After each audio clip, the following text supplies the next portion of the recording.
Hello, Kate Atherley here, and we are here to talk about Nupps. Have you seen that beautiful lace scarf that's in our latest issue, designed by Mary-Lise Hirv?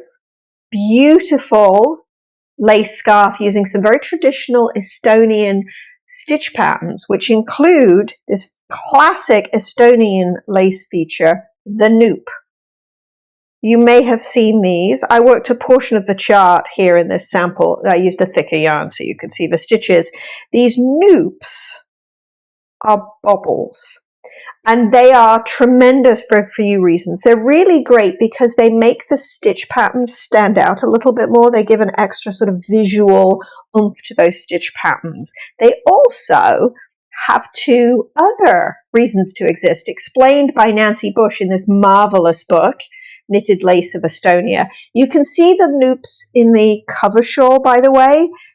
Absolutely tons of them all around the stitch patterns. And these are very classic Estonian stitch patterns. There's one called Lily of the Valley, which is beautiful. And the Nupps take the place of the flowers in the Lily of the Valley plant. Anyway, so we see the Nupps. These little bobbles are there for two reasons. They're there because they prove that your lace was knitted by hand. You certainly couldn't at the time anyway, when Estonian lace was traditionally being made and there was a business from it, you couldn't knit them by machine. So to have Nupps in your work proves that your lace was knitted by hand. Also, I love this aspect of entrepreneurship. The shawls that the traditional Estonian lace knitters sold would be sold by weight of used yarn. And these bobbles, well, they add more yarn, of course. And if you've got a shawl that's absolutely covered in them, well, that's a lot more yarn, and your work is therefore going to be more valuable, more valued, which I think is brilliant. Anyway, so we see them in this stitch pattern, but also, if they're not your thing, and they don't always stand out, they don't actually stand out brilliantly, I don't think, in this pink.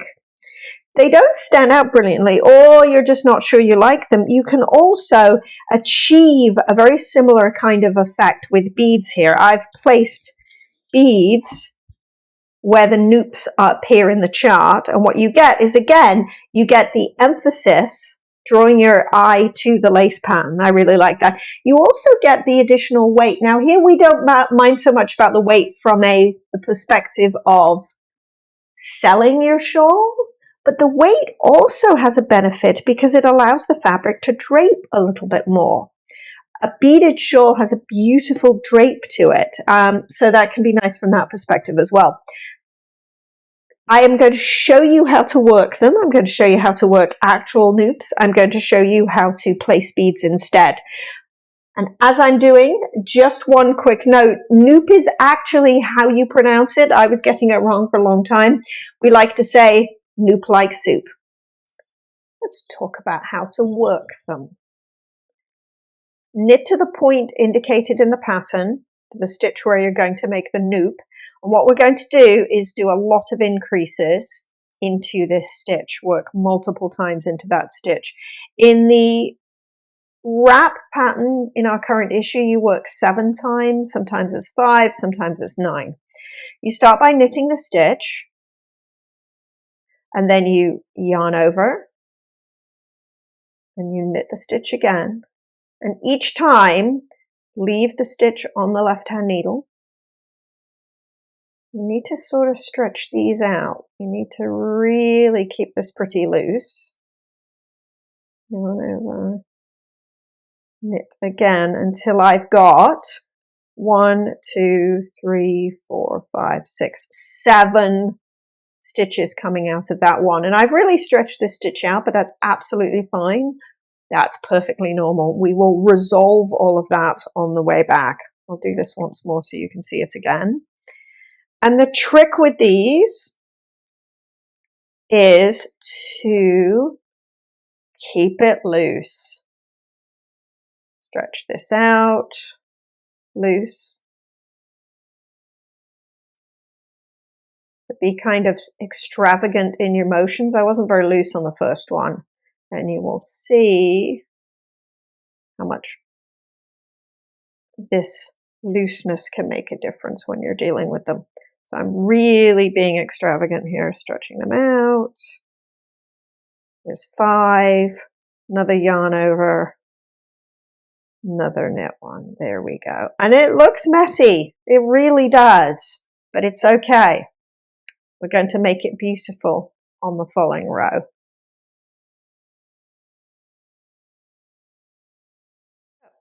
On the wrong side then, we pull to the loop stitch, and they're pretty easy to identify because you've got a million loops of yarn coming out of a single stitch. And this is where we are dependent upon how loosely we worked it and also the pointiness of our needle, because what we have to do here is, are you ready? Pull 7 together. This is not the easiest thing in the world to do. Take a moment when you put the needle in to make sure that you've picked up all 7 of the wraps. It's actually pretty easy to lose one.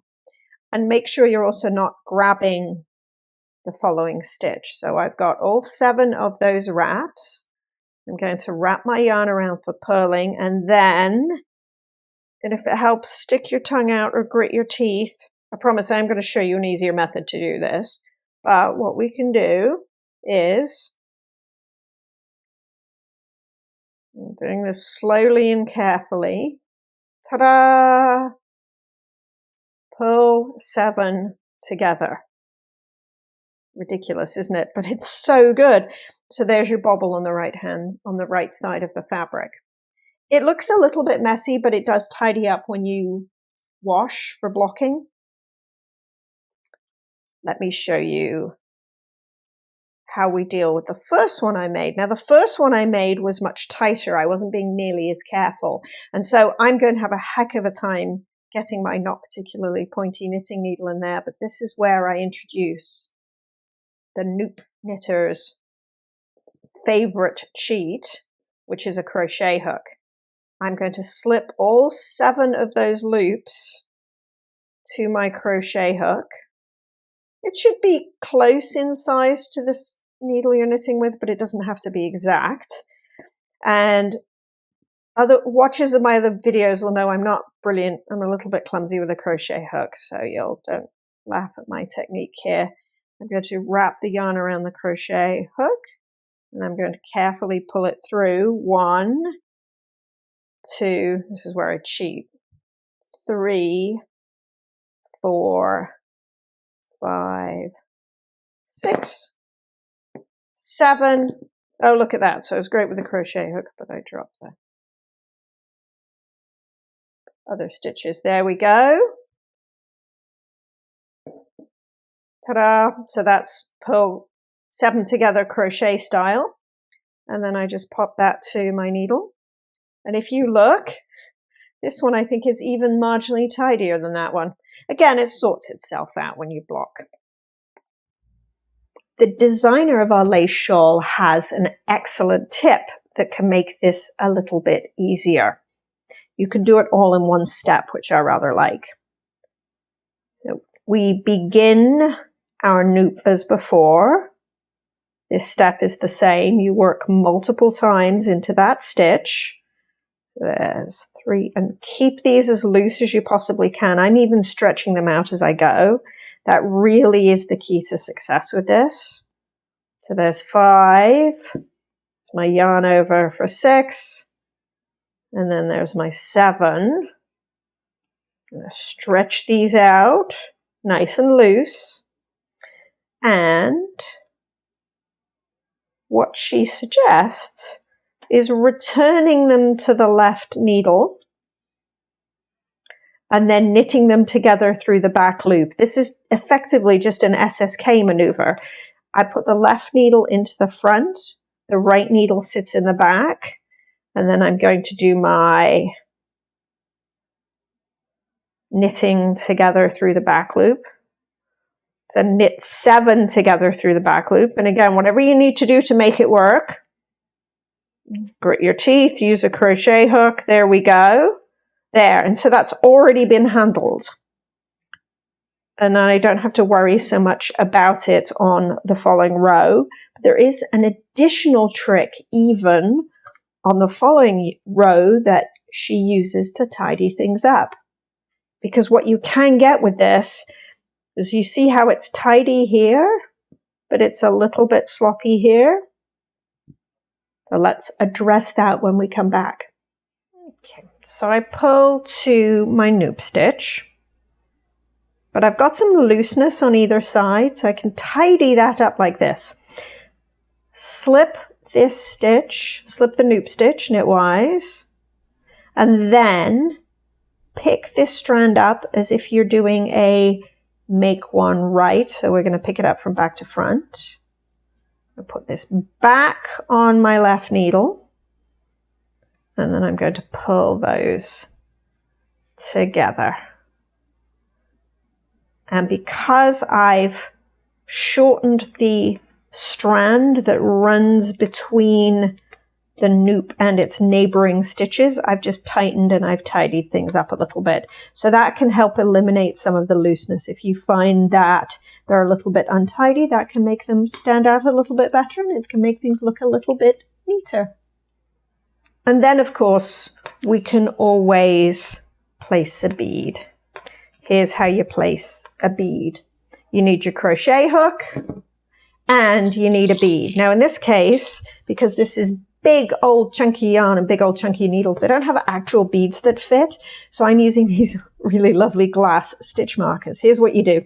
You take a crochet hook, you slip the bead onto the crochet hook, put the stitch on the crochet hook and pull it through the bead. So the bead slides down onto the stitch, and then you stick that back on the left needle and you knit it. Ta-da! Bead placed. So yeah, possibly less fuss, different look. I like them both equally. It depends. Are you going to have your lace weighed, or do you want your lace to have that really traditional look like the Estonians have, like those traditional Estonian patterns? Or do you want to add a little bit of glitz and shine? Your choice. I think they're both equally wonderful. Either way, I think you should knit that scarf because it's gorgeous.